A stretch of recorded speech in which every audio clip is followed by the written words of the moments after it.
नमस्कार साथियों, सार्थक पहल बदलाव हमसे में पुनः एक बार आप लोगों का स्वागत है। और सार्थक पहल के माध्यम से आज हम लेके आए हैं कोशिका। आज का जो टॉपिक है वो कोशिका विज्ञान से संबंधित है। इसमें देखेंगे कोशिका क्या है, कौन कौन से इसके घटक होते हैं, जंतु कोशिका, पादप कोशिका, कोशिका के घटकों में हम सारी चीजें हम पढ़ेंगे। डीएनए, आरएनए, केंद्रक, न्यूक्लियस, ये सारी चीजें हम शुरू से लेकर अंत तक 1-1.5 घंटे की हमारी पढ़ाई होगी। और हमारा उद्देश्य ये रहेगा कि कोशिका के विषय में कोई भी प्रश्न हमारे मन में ना रहे। किसी के मन में कोई क्वेश्चन हो तो मेरे से पूछ भी सकता है, मैसेज करके भी मुझे बता सकता है। तो सबसे पहला है कोशिका विज्ञान, साइटोलॉजी। साइटोलॉजी, कोशिका विज्ञान किसे कहते हैं? कोशिका विज्ञान। कोशिका का अध्ययन जिस विज्ञान में किया जाता है या जिस शाखा में किया जाता है उसे कोशिका विज्ञान कहते हैं। कोशिका विज्ञान के पिता, एक भी पेज नहीं है। कोशिका विज्ञान के पिता, हाँ बोलो ऑनलाइन वाले, रॉबर्ट हुक।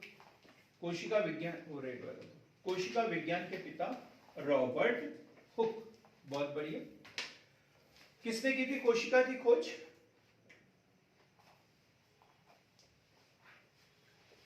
कोशिका विज्ञान का पिता कौन है? Robert Hooke. Robert Hooke. तो सीधी सी बात है, कोशिका की खोज भी इन्होंने की होगी। कोशिका की खोज, कोशिका की खोज यदि देखें तो 1665 में रॉबर्ट हुक द्वारा की गई थी कोशिका की खोज। कॉर्क का अध्ययन करने पर, काय का अध्ययन किया था इन्होंने? कॉर्क का अध्ययन करने पर। और किस बुक में? एक रिसर्च जो पब्लिश हुआ था, बुक का नाम क्या था? एक बार टेस्ट में आया भी था ये क्वेश्चन, तो वो था माइक्रोग्राफिया। माइक्रोग्राफिया नामक बुक में। बुक का नाम क्या?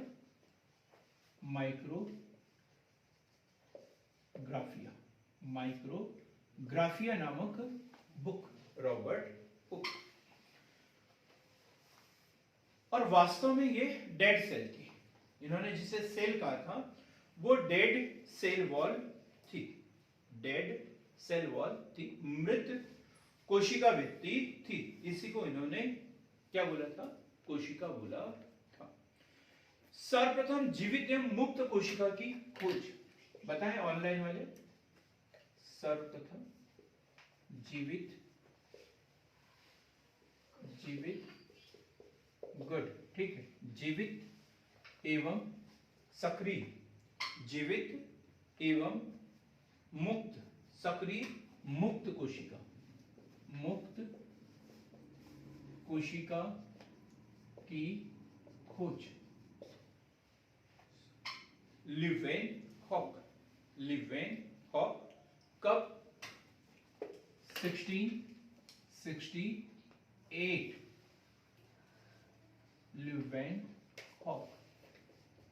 ल्यूवेनहॉक द्वारा 1668 में।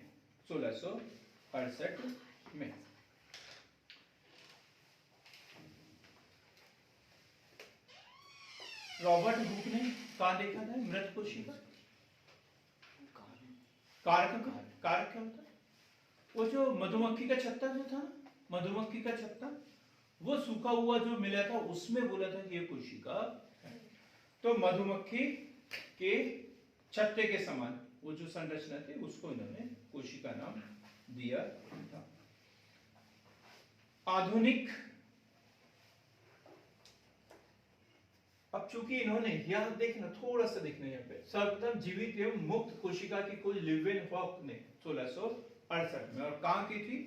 जीवाणु में की थी इसने, वो भी कहां पर? जीवाणु कोशिका में की थी। उसने कॉर्क कोशिका में और इसने जीवाणु कोशिका में। तो इसलिए इन्हें ल्यूवेनहॉक को जीवाणु विज्ञान का जनक भी कहते हैं।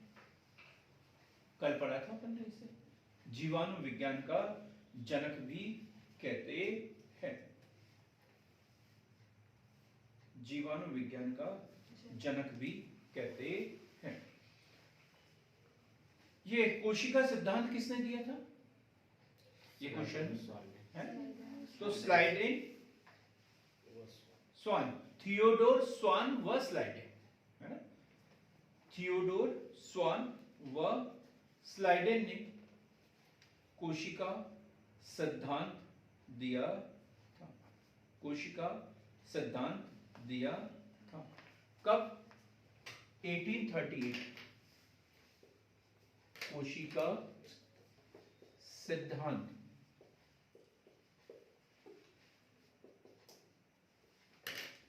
थियोडोर स्वान व स्लाइडेन 1838। आधुनिक कोशिका सिद्धांत बताएं ऑनलाइन वाले कोई भी। आधुनिक कोशिका सिद्धांत, आधुनिक कोशिका सिद्धांत किसने दिया था? आधुनिक कोशिका सिद्धांत रुडोल्फ वियो। रुडोल्फ वियो ने आधुनिक कोशिका सिद्धांत।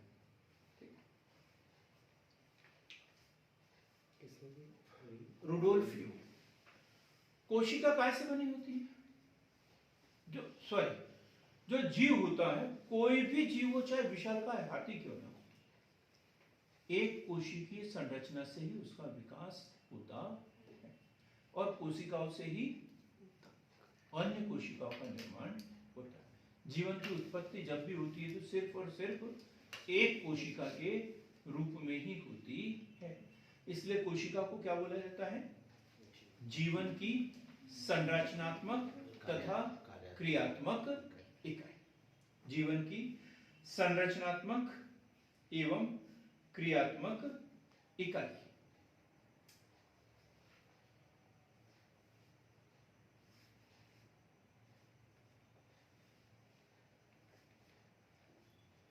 सबसे छोटी कोशिका, सबसे छोटी कोशिका कोई बता दे? सबसे छोटी कोशिका किसकी? माइक्रोप्लाज्मा। हाँ, और कोई बोले सबसे छोटी कोशिका? हाँ, mycoplasma gallisepticum. Mycoplasma gallisepticum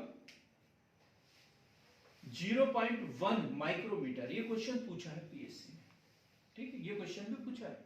0.1 micrometer, mu M micrometer. और सबसे बड़ी कोशिका, ये भी हमने पढ़ लिया।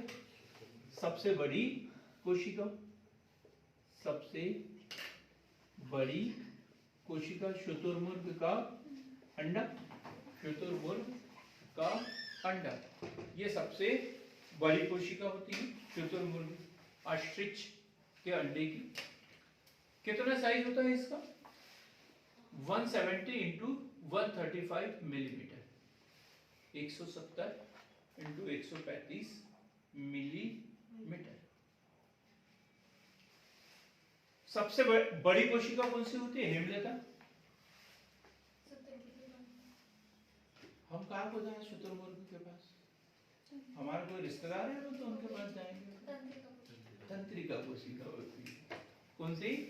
तंत्रिका। लिखेंगे जंतुओं में सबसे लंबी कोशिका, जंतुओं में सबसे लंबी कोशिका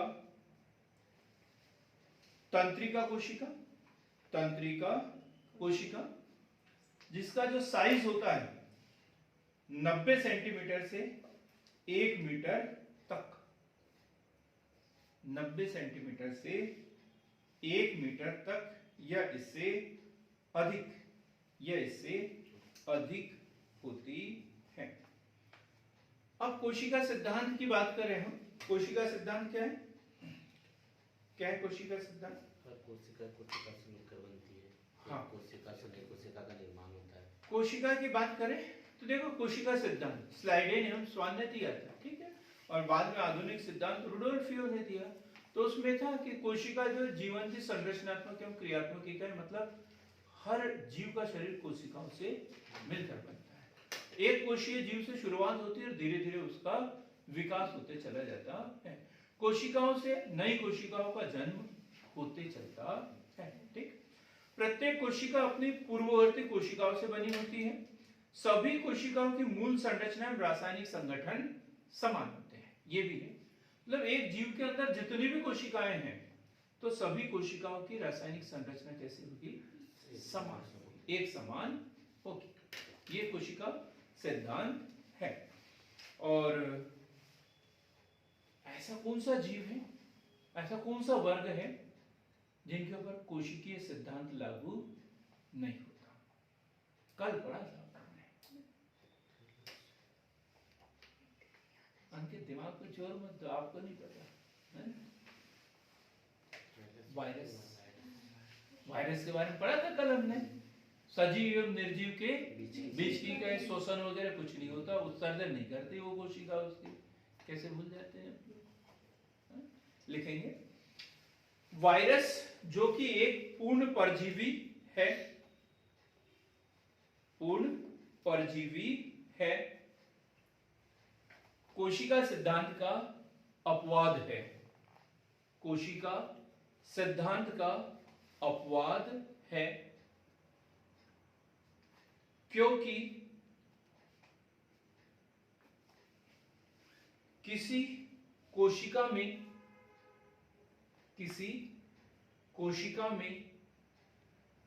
प्रवेश करने से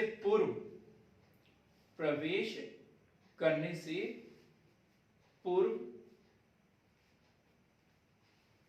यह अणु के समान, क्रिस्टल अणु के समान निर्जीव होता है, जबकि सजीव कोशिका में प्रवेश करते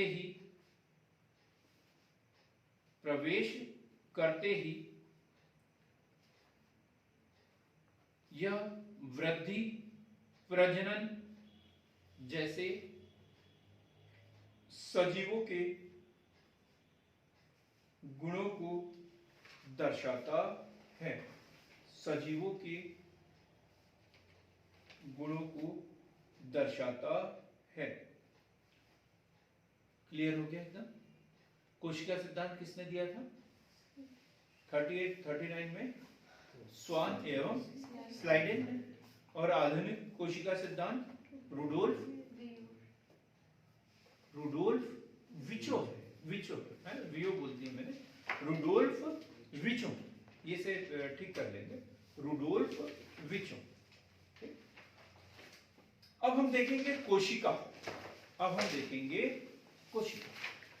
जीव तो एक कोशिकीय और बहुकोशिकीय होते ही है, ठीक। अब हम ये जो डायग्राम बना के रखा है मैंने, पहली डायग्राम इसलिए बना के रख देता हूं ताकि मुझे ज्यादा समय न लगे। दिख रहा होगा, ऑनलाइन वालों को दिख रहा है या नहीं? दिख रहा होगा। तो ये जो ऊपर जो है ये पादप कोशिका और नीचे जो बनाया है हमने जंतु कोशिका, पादप कोशिका और जंतु कोशिका। इसी को हम डिटेल में पढ़ने वाले हैं, एक एक चीज हम इसकी पढ़ने वाले हैं। तो देखो ये कोशिका है और कोशिका के अंदर प्रमुख घटक यदि हम देखें तो सबसे पहले माइटोकॉन्ड्रिया हमने लिखा, फिर केंद्रक द्रव्य जो केंद्रक के अंदर, फिर ये हमने देखा लाइसोसोम, अंतःप्रद्रव्य जालिका, केंद्रिका, गाल्जिकाएं, गुणसूत्र, कोशिका द्रव्य, रिक्तिका, ये हमें यहाँ देखने को नहीं मिलेगी, और कोशिका झिल्ली। इसी प्रकार यहाँ कोशिका झिल्ली नहीं है बल्कि ये कोशिका भित्ति है, कोशिका भित्ति। और यहाँ पर भी देखें तो कुछ जैसे कि वैसे ही कुछ मिलेंगे और कुछ अलग तरीके से मिलेंगे।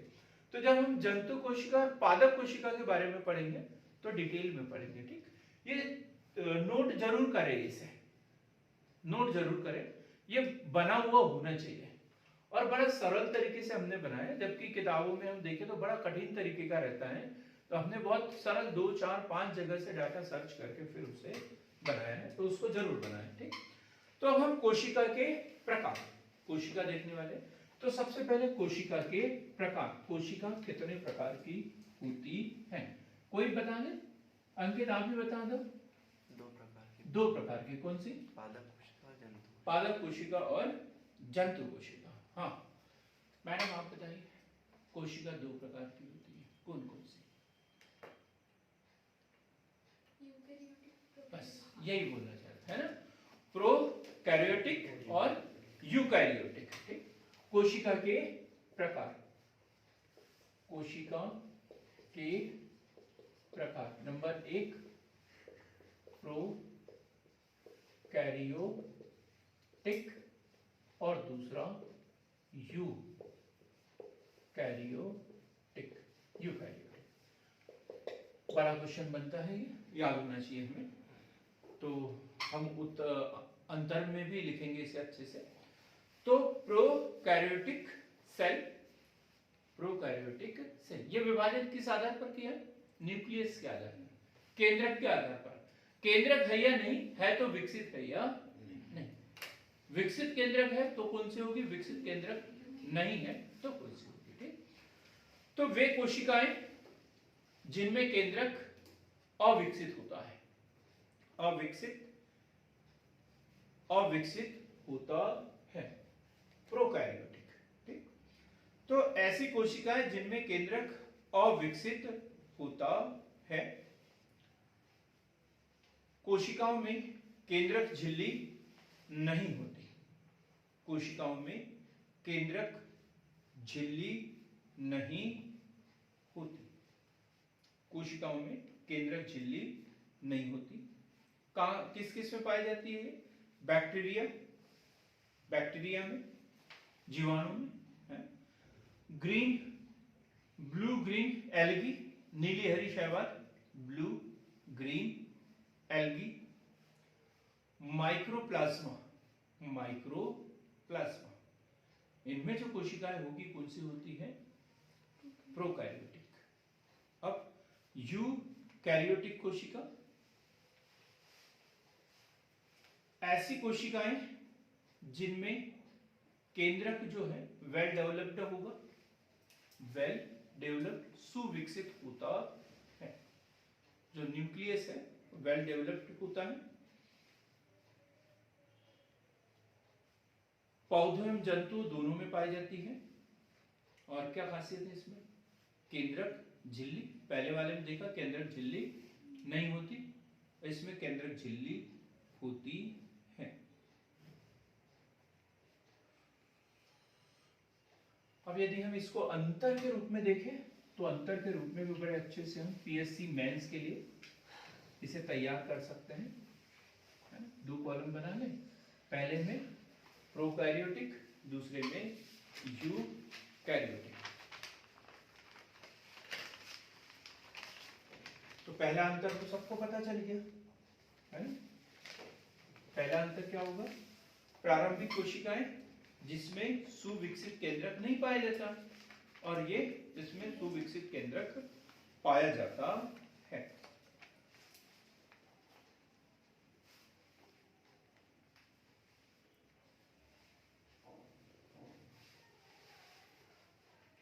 इधर लिखेंगे दूसरा पॉइंट, अब यहां से थोड़ा डिटेल में लिखना शुरू करेंगे, ठीक। हम इसको इसलिए अच्छे से लिखवाए हैं क्योंकि ये पीएससी मेंस का क्वेश्चन है, ठीक है, और लगभग गारंटेड क्वेश्चन है जो एग्जाम में पूछा जा सकता है।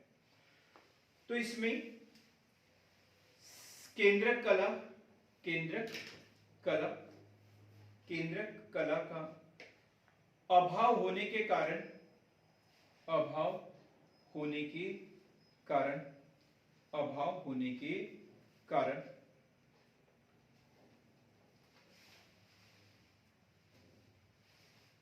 केंद्रकीय पदार्थ संपूर्ण कोशिका में बिखरा हुआ रहता है और न्यूक्लियस मतलब केंद्रिका का अभाव रहता है, केंद्रिका का अभाव। ठीक है, इधर क्या लिखेंगे? केंद्रक कला काय में होंगे? केंद्रिका में उपस्थित, केंद्रक कला उपस्थित, केंद्रिका उपस्थित, ये लिख लेंगे। क्या लिखे?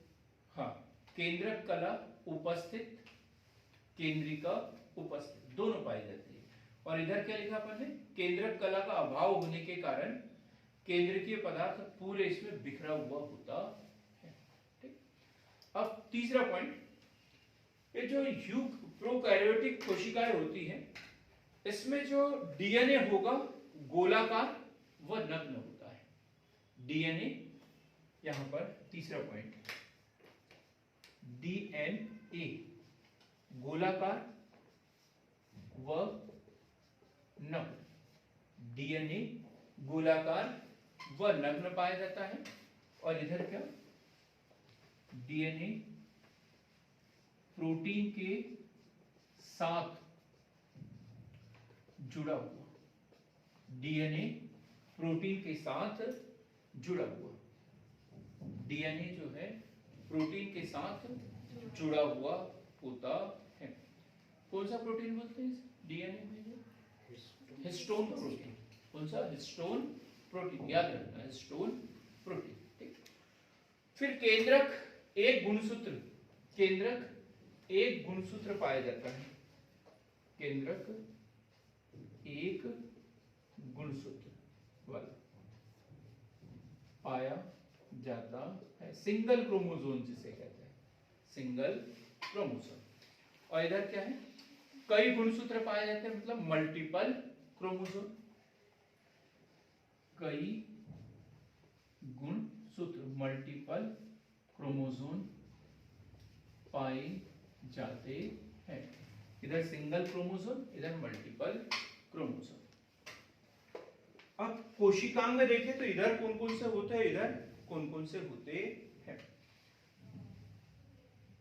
तो यहां पर देखो, इसमें तो सभी कोशिकांग जो दिख रहे हैं वो सब के सब इसमें पाए जाते हैं, लेकिन यहां पर माइटोकॉन्ड्रिया, माइटोकॉन्ड्रिया, गाल्जी काय, गाल्जी काय, लाइसोसोम,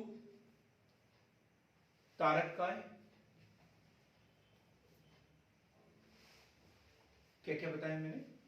माइटोकॉन्ड्रिया, माइटोकॉन्ड्रिया, गाल्जी काय, लाइसोसोम, लाइसोसोम नहीं पाए जाते हैं, नहीं पाए जाते हैं। और इधर क्या लिखेंगे? सभी कोशिकांग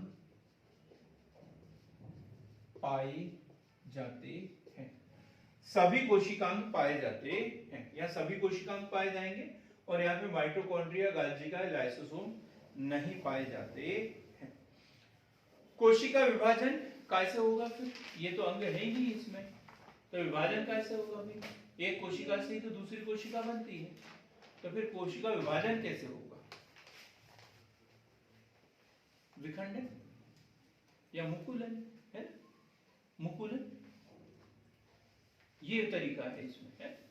तो लिखेंगे कोशिका विभाजन, कोशिका विभाजन, विखंडन अथवा मुकुलन, बडिंग मतलब वहीं से नया अंकुर निकल आना, बडिंग, विखंडन अथवा मुकुलन के द्वारा होता है, फीजन या बडिंग के द्वारा होता है। और यूकैरियोटिक कोशिकाओं में क्या होता है? कोशिका विभाजन कितने प्रकार का होता है? 3। कौन कौन सा? समसूत्री विभाजन, अर्धसूत्री, हाँ और एक और है। वो तो इधर आ गया, वो इधर आ गया, ये हो गया, वो तो ये हो गया।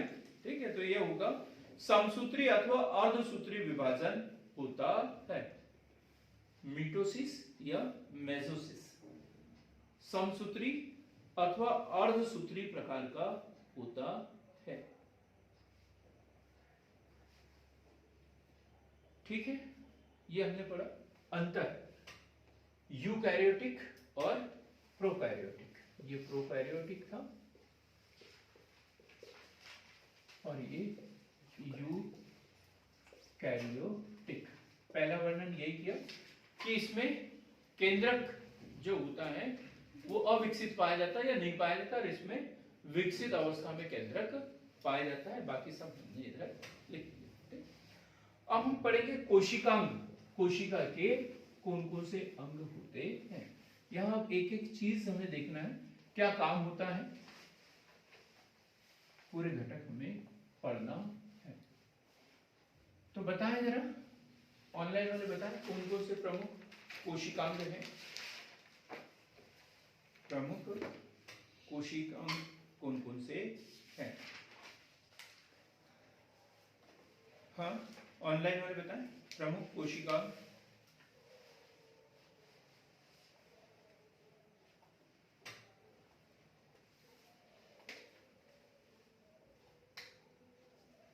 नहीं बता पा रहे? हाँ बिल्कुल बिल्कुल बिल्कुल यही, हाँ यही हमें पढ़ना है। तो सबसे पहले हम पढ़ते हैं प्लाज्मा झिल्ली। प्लाज्मा झिल्ली, कोशिका झिल्ली या प्लाज्मा झिल्ली। सबसे पहले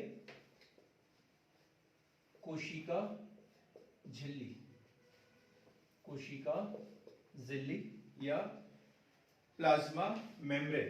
प्लाज्मा मेम्ब्रेन क्या होता है? ये कोशिका झिल्ली बताएं जरा, सूर्यवंशी सर आप बताइए। प्लाज्मा झिल्ली क्या होती है?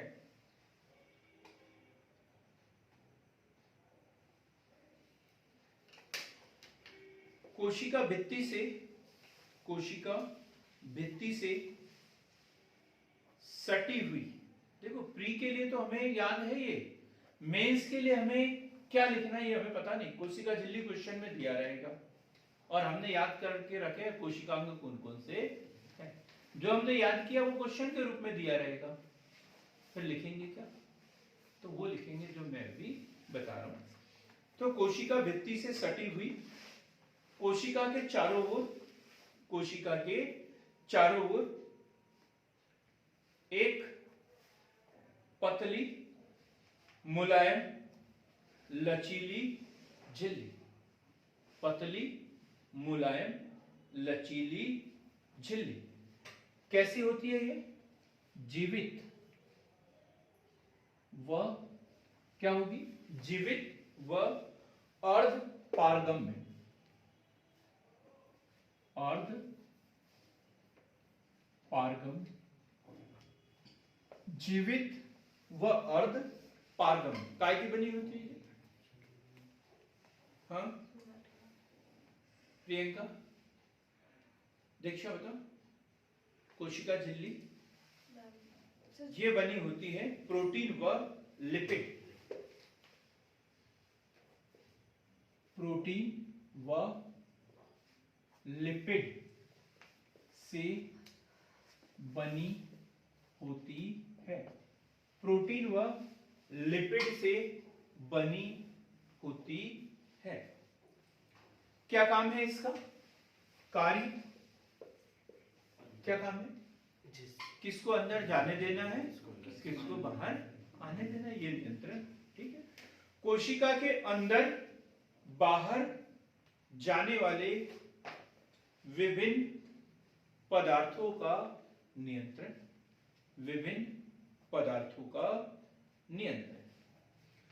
अब कोशिका झिल्ली ये, ठीक, ये यहां दिख रही है आप लोग, बाहरी आवरण जो बना हुआ है कोशिका का, ये कोशिका झिल्ली या प्लाज्मा झिल्ली भी इसे बोला जाता है।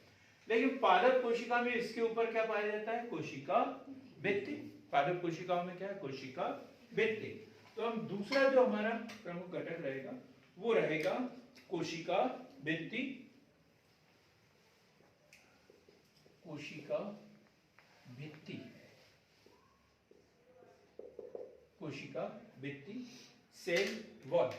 सेल वॉल क्या होता है? कोशिका भित्ति कौन बताएगा इसे? कोशिका भित्ति, सेल वॉल। हाँ बताओ, सेल वॉल क्या होता है? कोशिका भित्ति कोशिका को आकार देने का काम करता है। हमने कल पढ़ा ये सेल्यूलोज की बनी होती है, सेल्यूलोज की बनी होती है, ठीक है। लिखेंगे इसे। सबसे पहली लाइन तो केवल पादप कोशिका में पाई जाती है ना? कहाँ पाई जाती है? केवल पादप कोशिका में पाई जाती है। केवल पादप कोशिका में पाई जाती है। दूसरा यदि देखें तो कोशिका के चारों ओर से मोटे और कड़े आवरण से घिरी रहती है। कोशिका के चारों ओर मोटे व कड़े आवरण से घिरी रहती है। घिरी रहती है। काय की बनी होती है ये? सेल्यूलोज की बनी होती है, निर्जीव पदार्थ से, है ना? रचना जो है, रचना निर्जीव पदार्थ सेल्यूलोज से बनी होती है। वही हमने कोशिका झिल्ली प्रोटीन व लिपिड से बनी होती है और ये सेल्यूलोज से बनी होती है। क्या काम है इसका? क्या काम है? तो यही है सुरक्षा और सहारा देना, कोशिकाओं को सुरक्षा और सहारा देना। और इसके अंदर क्या है? कोशिका झिल्ली, और उसकी रक्षा करना इसका काम। ठीक।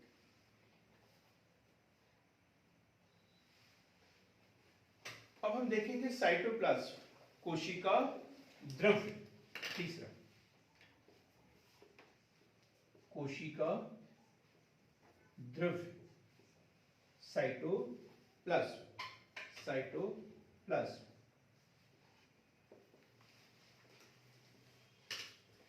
कोशिका द्रव्य क्या होता है? ये पूरा भरा हुआ है इसमें, ये घटकों को छोड़कर बाकी कोशिका द्रव्य। कोशिका के अंदर तरल रूप में, तरल रूप में, कोशिका के अंदर तरल रूप में। किसने खोज की थी इसकी? कोशिका द्रव्य की? हाँ। और आप बताएं जरा, दीक्षा, कोशिका द्रव्य की खोज किसने की थी? जीव द्रव्य को बता दिया। ऑनलाइन वाले आजमाओ अपनी किस्मत।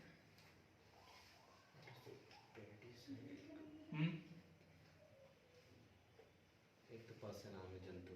डुजार्डिन, डुजार्डिन, डुजार्डिन, डुजार्डिन, डुजार्डिन ने की।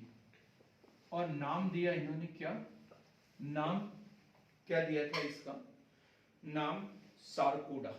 नाम क्या दिया था? सारकोडा। और फिर बाद में कोशिका द्रव्य को पुरकिंजे का नाम जुड़ा इनसे, और उन्होंने इसको क्या बोला? जीव द्रव्य।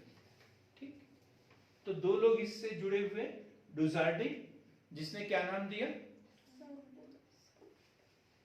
डुजार्डिन ने क्या नाम दिया? सारकोडा। और उसके बाद में पुरकिंजे, और उन्होंने क्या बोला इसे? कोशिका द्रव्य या जीव द्रव्य इन्हें बोला जीव द्रव्य, ठीक, जीव द्रव्य पुलकिंचे।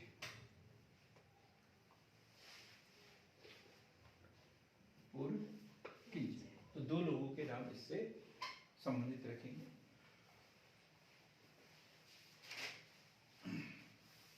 कोशिका के अंदर जीव द्रव्य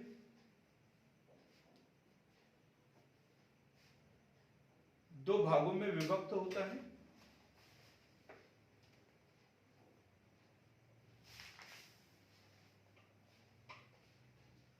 अब दो भाग हम अलग अलग पढ़ेंगे उसे।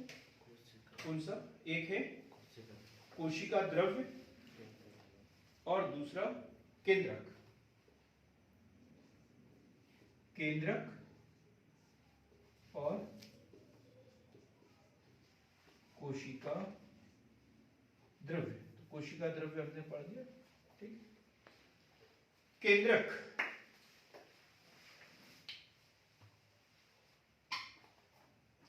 क्या है? केंद्रक कोई बता देना। केंद्रक की खोज और ये वो सब किसने की थी? केंद्रक की खोज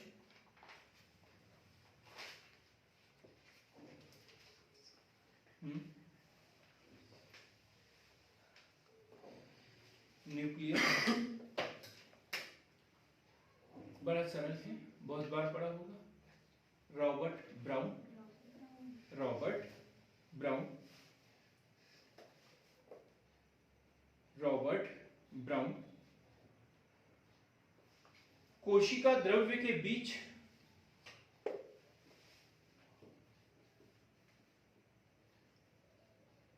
रॉबर्ट ब्राउन क्या कोशिका द्रव्य के बीच, कोशिका द्रव्य के बीच एक कड़ी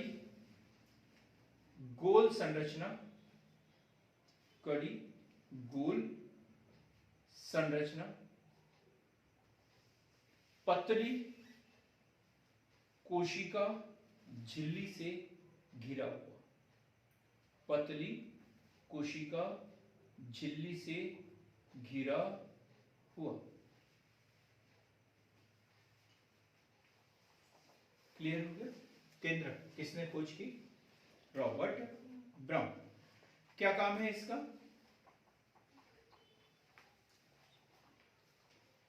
केंद्रक जो होता है कोशिका का नियंत्रण केंद्र होता है। केंद्रक कोशिका का नियंत्रण केंद्र होता है। जैसे शरीर में क्या होता है? मस्तिष्क होता है, तो वैसे कोशिका में क्या? केंद्र, केंद्र। क्या होते हैं इसमें? क्रोमोसोम तथा जीन। क्रोमोसोम तथा जीन केंद्रक में उपस्थित होते हैं, उपस्थित होते हैं। और इसी के आधार पर, उपस्थिति के आधार पर ये दो प्रकार की कोशिका है जो हमने पढ़ लिया। प्रोकैरियोटिक, यूकैरियोटिक हमने पढ़ा, ठीक है।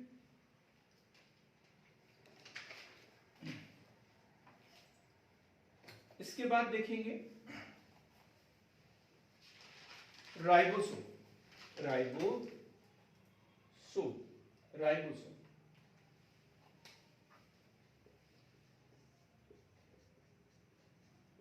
Ribosome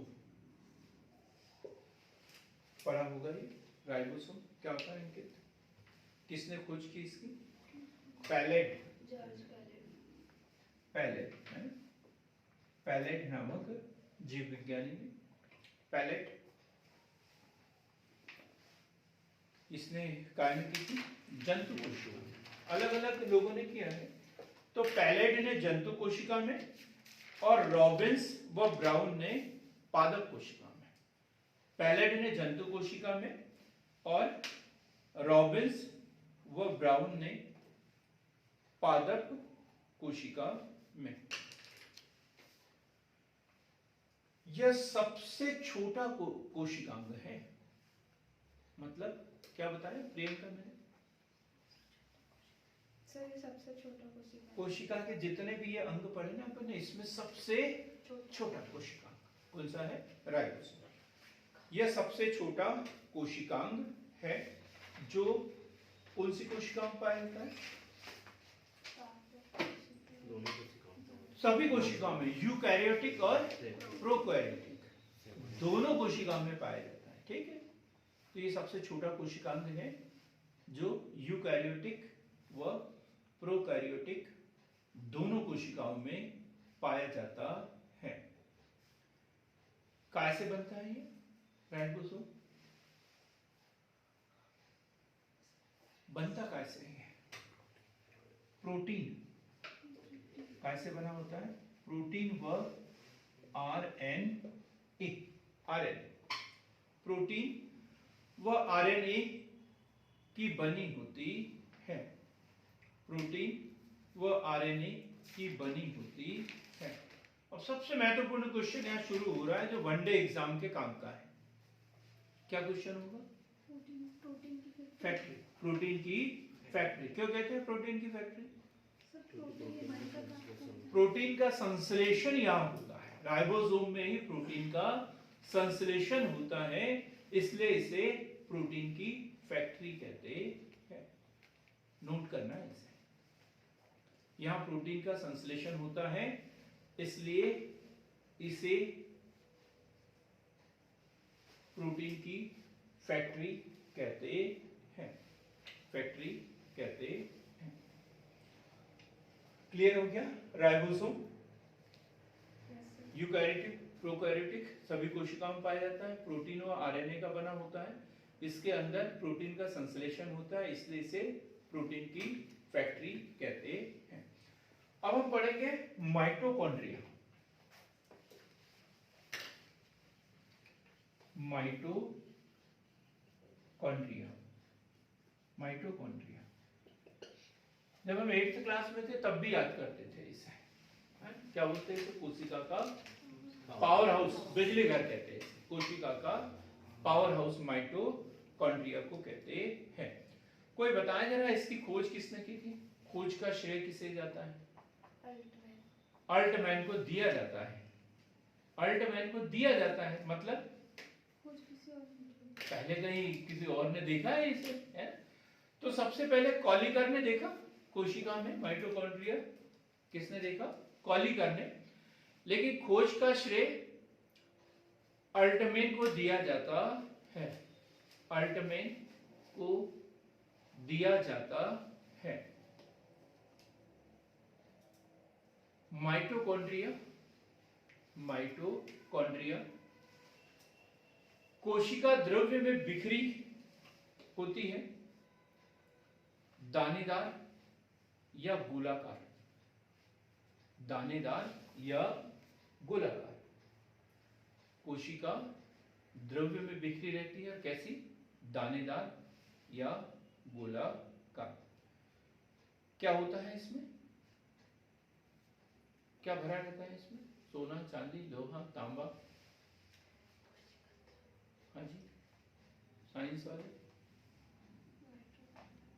matrix. क्या भरा रहता है? मैट्रिक्स। माइटोकॉन्ड्रिया में मैट्रिक्स भरा होता है। इसे कोशिका का पावर हाउस कहते हैं। ये तो सबको पता है। क्यों कहते हैं? दीक्षा आप बताओ। सब ऊर्जा को संचित करके रखता है। ऊर्जा को संचित करके रखता है और श्वसन की जो प्रक्रिया होती है वो कहाँ होती है? माइटोकॉन्ड्रिया में होती है। तो माइटोकॉन्ड्रिया कोशिकीय श्वसन के सक्रिय स्थल है।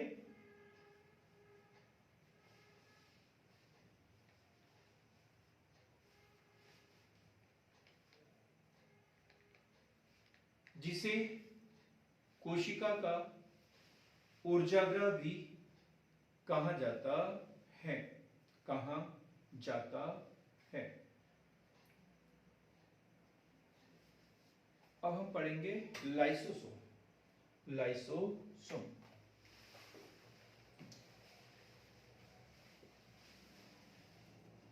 लाइसोसोम। कोई बताए जरा क्या होता है लाइसोसोम? कुछ तो जुड़ा है इससे, बड़ा अच्छा शब्द इससे जुड़ा है लाइसोसोम से। हाँ, आत्महत्या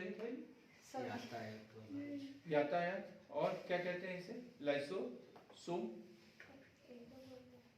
आत्महत्या की थैली है। तो लाइसोसोम मतलब कोशिकाओं का भक्षण होता है यहाँ पे। जहां हमने राइबोसोम प्रोटीन फैक्ट्री कहते हैं, जहाँ प्रोटीन का संश्लेषण होता है, और यहाँ पे जो मृत कोशिकाएं वगैरह होती है वहां नष्ट होती है। तो कभी कभी क्या होता है, ये स्वस्थ कोशिकाओं को भी खत्म कर देता है, तो इसलिए इसे क्या कहते हैं? आत्महत्या की थैली कहते हैं। लिखेंगे इसे। खोज की थी इसकी Christian D div. Christian D div, खोज क्रिश्चियन डी डिव द्वारा, क्रिश्चियन डी डिव द्वारा।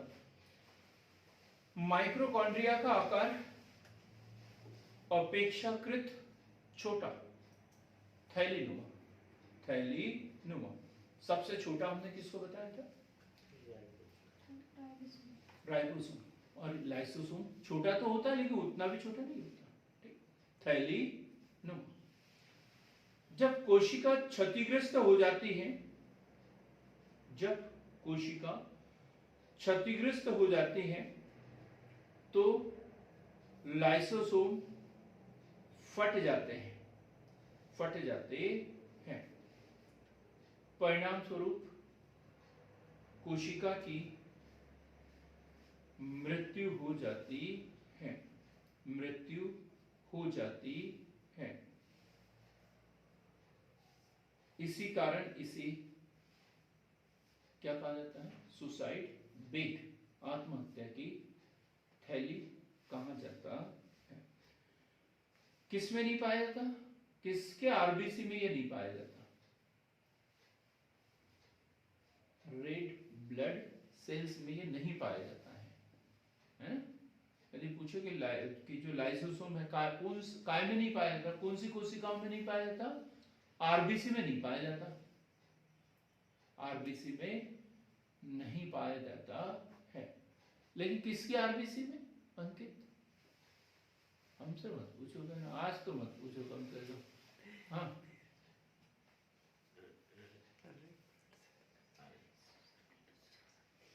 प्रियंका, किसकी आरबीसी में नहीं पाया जाता है? लाइसोसोम की आरबीसी, स्तनधारियों की आरबीसी में। हाँ बोलो, क्या बोला? नहीं, उठ की नहीं। स्तनधारियों की आरबीसी में ये नहीं पाया जाता, स्तनधारियों की आरबीसी में ये नहीं पाया जाता है। याद रखना, रेड ब्लड सेल्स में लाइसोसोम नहीं पाया जाता है। अब हम देखेंगे रेक्टिकाएं। रेक्टिका, रेक्टिकाएं क्या नाम बोलते हैं इसका दूसरा? रेक्टिका का, रेक्टिका ऑब्लिक रसधानी, रेक्टिका वैक्यूल्स, रसधानी वैक्यूल्स। कहाँ पाई जाती है रेक्टिका? जंतु कोशिका, पादप कोशिका में लिखा है उसमें, इधर देखो रेक्टिका कोने के साइड मिल गया। केंद्रीय झिल्ली, गाल्जिकाएं, प्लाज्मा झिल्ली, केंद्रक, हरित लवक। हरित लवक भी फिर पादप कोशिका में मिलेगा, इसमें नहीं। कोशिका भित्ति, माइटोकॉन्ड्रिया, हरित लवक, राइबोसोम, केंद्रीय द्रव्य, चिकनी अंतः प्रदेश की जालिका, रेक्टिका कालिका। ये इधर है जंतु कोशिका, जंतु कोशिका, जंतु कोशिका में उसमें पाई जाती है, उसमें पाई जाती है। ठीक, लिखेंगे। रेक्टिकाएं मुख्यतः पादप कोशिका में पाई जाती हैं, जिनका आकार बहुत बड़ा होता है, बहुत बड़ा होता है।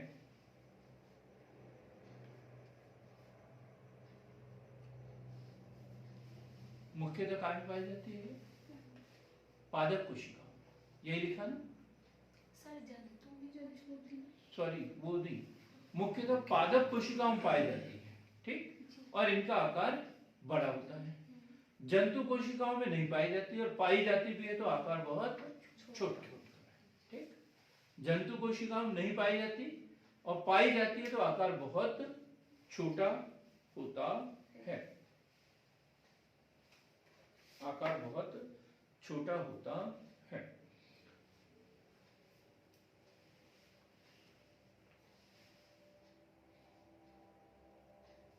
क्या है इसमें? जलीय पदार्थ भरा रहता है जिसे कोशिका रस कहते हैं। जलीय पदार्थ भरा होता है जिसे कोशिका रस कहते हैं, कोशिका रस कहते हैं। अब हम पढ़ेंगे सेंट्रोसोम। सेंट्रोसोम तारक काय, तारक काय, सेंट्रोसोम, सेंट्रोसोम तारक काय, ये सेंट्रोसोम। क्या होता है तारक काय? क्या काम है? डिवीजन में, हाँ? सेल डिवीजन में, सेल डिवीजन में। किसने खोज की थी इसकी? बॉवेरी ने, खोज बॉवेरी ने की। काय से बना होता है? डीएनए, आरएनए और प्रोटीन का बना होता है। डीएनए, आरएनए व प्रोटीन का बना होता है। कोशिका विभाजन में सहायता करता है, बहुत ही बढ़िया बताया था आपने। सेल डिवीजन में हेल्प, कोशिका विभाजन में मदद करता है। तो ये हमने कुछ कोशिकाओं को पढ़े। कोशिका झिल्ली, कोशिका भित्ति, कोशिका द्रव्य, केंद्रक, राइबोसोम, लाइसोसोम, माइटोकॉन्ड्रिया, रिक्तिका और तारक काय, तारक काय। अब हमें पढ़ना है लवक या प्लास्टिड, लवक या प्लास्टिड।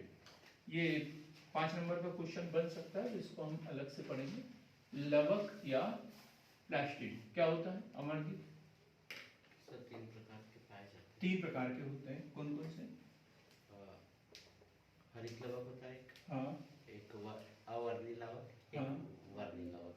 और वर्णी लवक, ठीक, बहुत बढ़िया। लवक या प्लास्टिड, लवक या प्लास्टिड। सर वो इसी के अंतर्गत आते हैं क्या? हाँ, कोशिकांगी है लवक या प्लास्टिड। कौन सी कोशिका में पाए जाते हैं ये? केवल पादप कोशिका में, केवल पादप कोशिका में, केवल पादप कोशिका में पाए जाते हैं, केवल पादप कोशिका में पाए जाते हैं। कोशिका द्रव्य में चारों ओर बिखरे हुए, कोशिका द्रव्य में चारों ओर बिखरे हुए, आकार इनका तश्तरी नुमा या तारा नुमा, तारे के समान या तस्तरी के समान, प्लेट के समान ये पाए जाते हैं। 3 प्रकार से इसका वर्गीकरण किया हुआ है, वर्णी, अवर्णी और हरित। वर्णी, लवक, अवर्णी लवक और हरित लवक, हरित लवक। वर्णी, अवर्णी और हरित लवक। तो जो वर्णी लवक है ये किस रंग के होते हैं? वर्णी लवक रंगीन होंगे। ये कैसे होंगे? रंगीन। जैसे हम किसी भी पेड़ के फूल देखते हैं, फल देखते हैं, तो वो अलग अलग रंग के होते हैं, तो ये वर्णी लवक के कारण होता है। इससे संबंधित क्वेश्चन बनता है, क्वेश्चन बनता है। जैसे टमाटर में लाइकोपिन, टमाटर में लाइकोपिन, गाजर में कैरोटीन, गाजर में कैरोटीन और चुकंदर में विटामिन। चुकंदर में विटामिन, चुकंदर में विटामिन। ये अलग अलग रंग के कारण वर्ण वर्ण अलग अलग वर्णी लवक के कारण अलग अलग रंग। फिर अवर्णी लवक, अवर्णी लवक किस रंग का होगा? कोई रंग नहीं, जड़ वगैरह होती है। कोई भी पेड़ देख लो, पत्ती हरी रहे कैसी भी रहे, जड़ कैसी होगी? एक ही कलर की होगी। अवर्णी लवक मुख्यतः जड़ों की कोशिकाओं में। क्या काम है इसका? ऑनलाइन वाले बताएं क्या काम होता है अवर्णी लवक का? खाद्य पदार्थों का संचय, खाद्य पदार्थों का संचय, खाद्य संचयन जिसे कह सकते हैं, खाद्य संचय।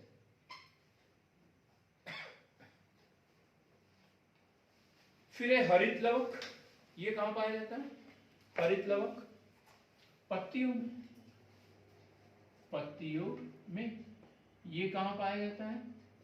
जड़ों में। और ये कहां पाया जाता है? फूल फल, फूल फल अलग अलग काम।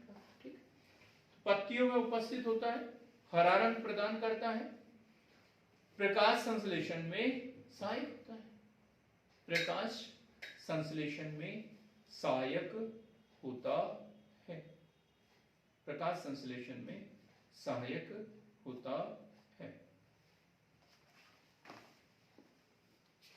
एक इसी का है जीन। जीन कोशिका में हम पढ़ेंगे जीन। इसको डिटेल में हम बाद में पढ़ेंगे, अभी सिर्फ संक्षेप में थोड़ा सा पढ़ते हैं। जीन क्या है? 3 नंबर का क्वेश्चन आता है। जीन क्या है? जीन जीन केंद्र के अंदर है क्रोमोसोम के अंदर। हाँ, और गुणसूत्रों पर जीन स्थित होते हैं, गुणसूत्रों पर जीन स्थित होते हैं जो एक पीढ़ी से दूसरी पीढ़ी तक लक्षणों को हस्तांतरित करते हैं। क्या बोलते हैं इसे? आनुवंशिक वंश गति का वाहक है। जीन वो गुणसूत्र को बोलते हैं, क्योंकि गुणसूत्र के ऊपर ही जीन होते हैं। अभी हम इसे डिटेल में पढ़ेंगे। अभी तो 2 ही लाइन में याद कर लें क्या है। और कोई घटक?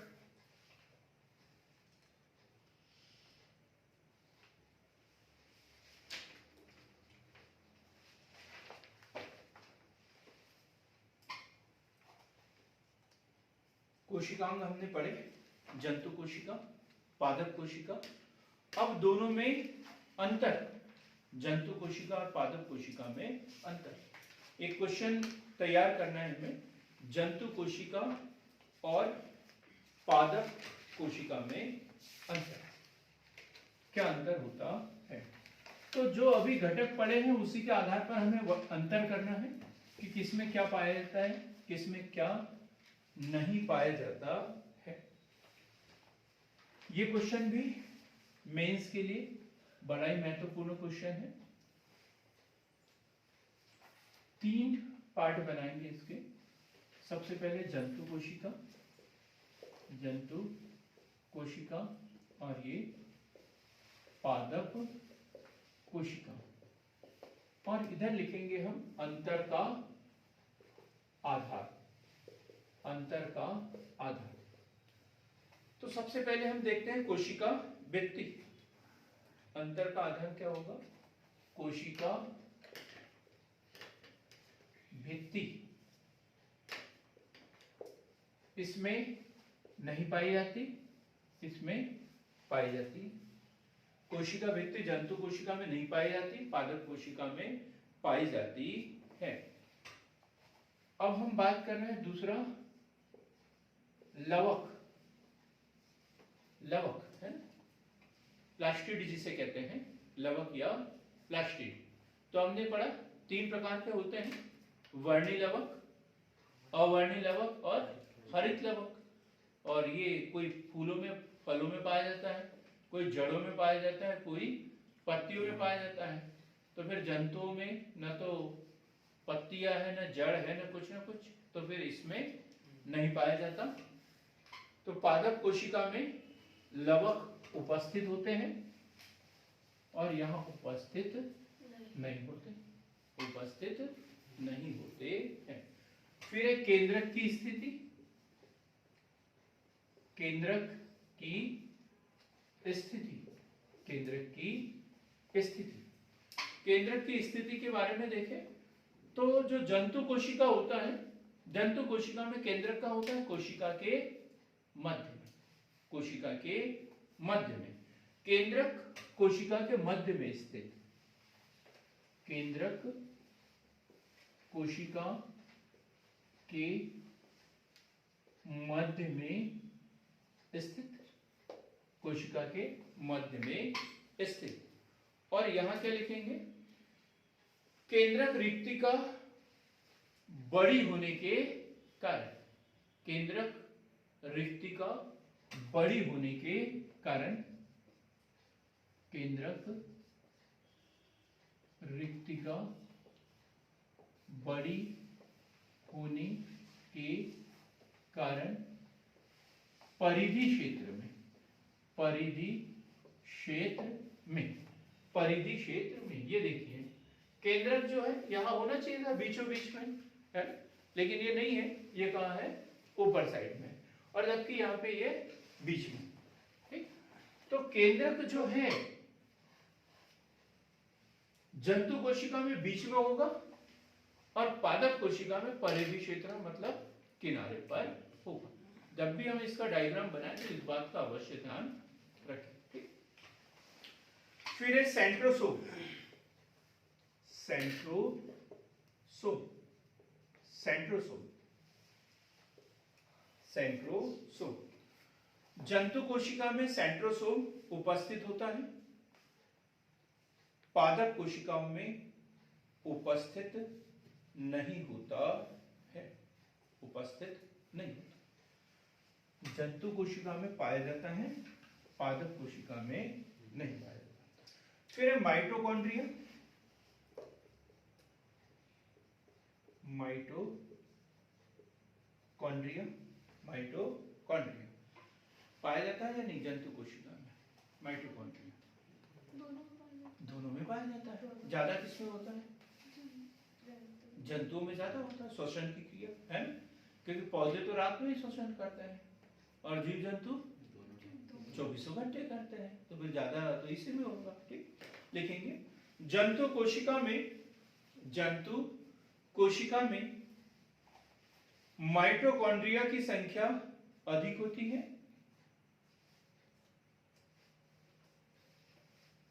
पादप कोशिका में, पादप कोशिका में माइटोकॉन्ड्रिया की संख्या अपेक्षाकृत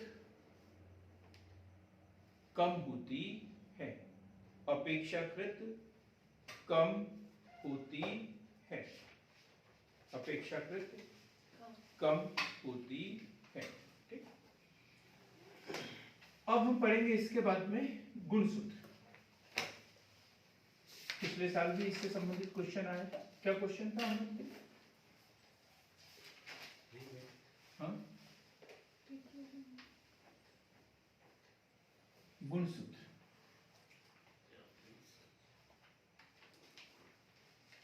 धागे जैसी संरचना। ठीक,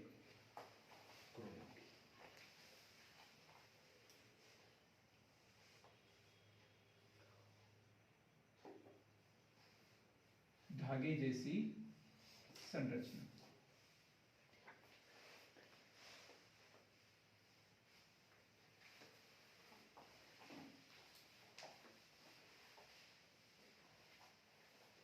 कौन कौन से क्षारों से बनता है ये?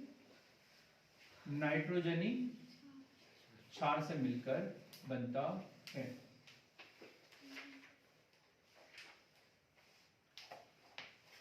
कौन कौन से क्षार होते हैं इसमें? नाइट्रोजन बेस, डिटेल में हमें पढ़ना है। इस तरीके की ये संरचना देखेंगे। ऑनलाइन वाला कोई कुछ बोल रहा है?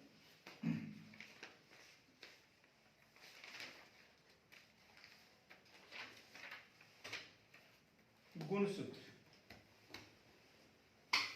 लिखेंगे। क्रोमोसोम मुख्यतः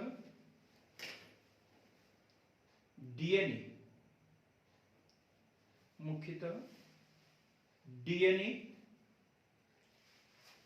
व क्षारीय हिस्टोन प्रोटीन का बना होता है। डीएनए 40% पार्ट जो होता है डीएनए का होता है और 40% जो होता है हिस्टोन प्रोटीन का बना होता है। 40-40% शेष अन्य रहेगा। ठीक, तो क्रोमोसोम मुख्यतः काय का? डीएनए व हिस्टोन प्रोटीन का बना होता है।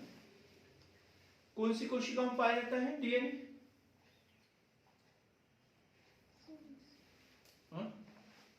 जिसमें केंद्रक विकसित हो उसमें पाया जाता है। ठीक, तो यूकैरियोटिक कोशिका में एक निश्चित संख्या में गुणसूत्र पाए जाते हैं। एक निश्चित संख्या में क्रोमोसोम पाए जाते हैं। कौन सी कोशिका में? यूकैरियोटिक कोशिका में निश्चित संख्या में गुणसूत्र पाए जाते हैं। तो क्या बोला दीक्षा? क्या ये जो प्रोकैरियोटिक उस कोशिका में नहीं पाए जाते हैं? हाँ, पाए तो जाते हैं लेकिन निश्चित संख्या में नहीं होते। और इनमें क्या निश्चित संख्या में, जैसे मनुष्य में कितने जोड़ी? 23 जोड़ी, 46 लिखेंगे। मनुष्य में 2n46 अर्थात 23 जोड़े गुणसूत्र पाए जाते हैं। गुणसूत्र का काम क्या है?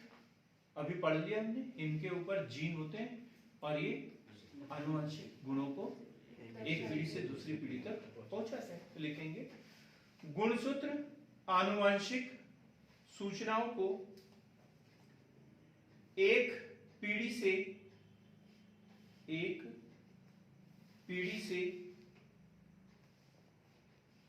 दूसरी पीढ़ी तक ले जाने का कार्य करते हैं। एक पीढ़ी से दूसरी पीढ़ी तक ले जाने का कार्य करते हैं। अब यही उत्तर हमने काय में लिखा था? जीन में लिखा था। जीन यदि पूछा जाए तो वो भी यही लिखना है। क्या? गुणसूत्रों पर जीन उपस्थित होते हैं जो एक पीढ़ी से दूसरी पीढ़ी तक लक्षणों को हस्तांतरित करते हैं, आनुवंशिक गुणों के प्रति उत्तरदायी होते हैं और वंशगति के वाहक होते हैं।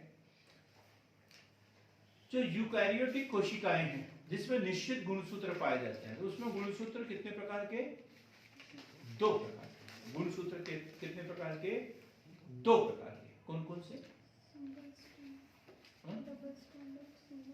हाँ, और यदि हम 2 प्रकार से देखें तो 22 जोड़े ऑटोसोम्स है ना, 22 जोड़े ऑटोसोम्स और 1 जोड़ा सेक्स क्रोमोसोम।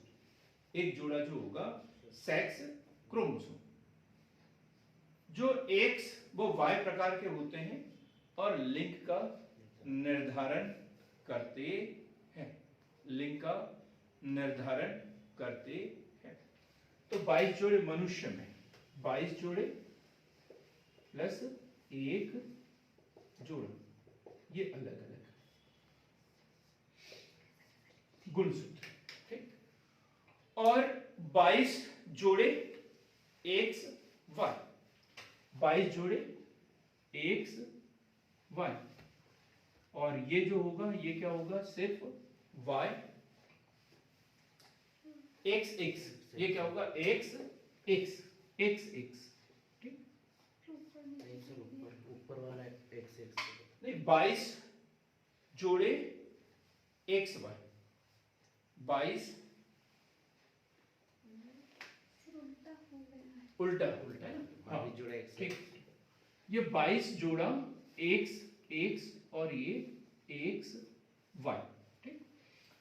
अब शिशु का निर्धारण इन्हीं के आधार पर होगा। ऐसे ये यदि हम देखें तो एस्केरिस, एस्केरिस कितने जोड़े, एस्केरिस में 2 जोड़े गुणसूत्र, एस्केरिस में 2 जोड़े गुणसूत्र। मच्छर में कितने होते हैं, मच्छर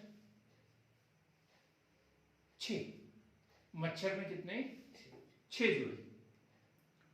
घरेलू मक्खी एक सूची बना लेंगे हम, तो एस्केरिस 2, मच्छर 6, घरेलू मक्खी 12, मेंढक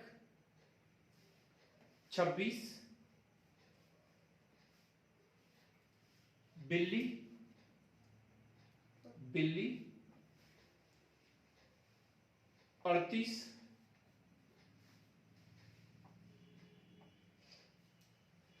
चूहा कितने होंगे, कम होंगे या ज्यादा होंगे, सबसे ज्यादा। सबसे ज्यादा, क्यों 40, चूहे में 40, खरगोश 44, मनुष्य पता है 46, चिंपैंजी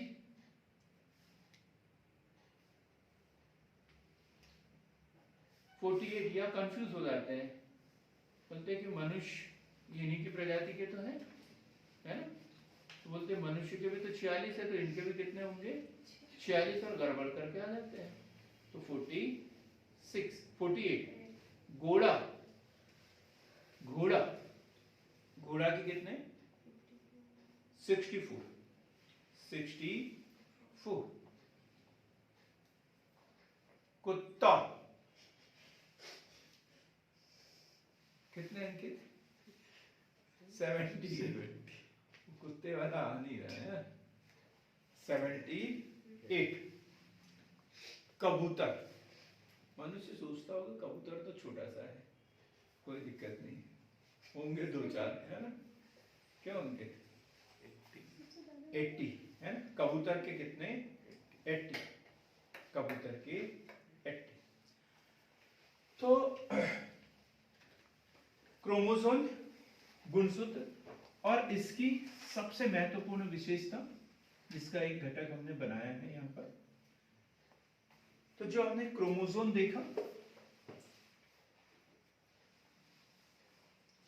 तो इस तरीके से ये संरचना थी, ये क्रोमोसोम, और इसके अंदर हमने ये इसको बनाया, ठीक है, ये इस तरीके से, ये क्या है डीएनए। तो डीएनए, अब हम अगली कड़ी जो है वो डीएनए की पढ़ेंगे, क्रोमोसोम के बाद डीएनए, जो सबसे महत्वपूर्ण घटक डीएनए। कई बार क्वेश्चन पूछा जाता है DNA, deoxy ribo nucleic acid, full form क्या है इसका, डीएनए न्यूक्लिक एसिड है, डीऑक्सी राइबोस न्यूक्लिक एसिड। कैसे बनता है ये,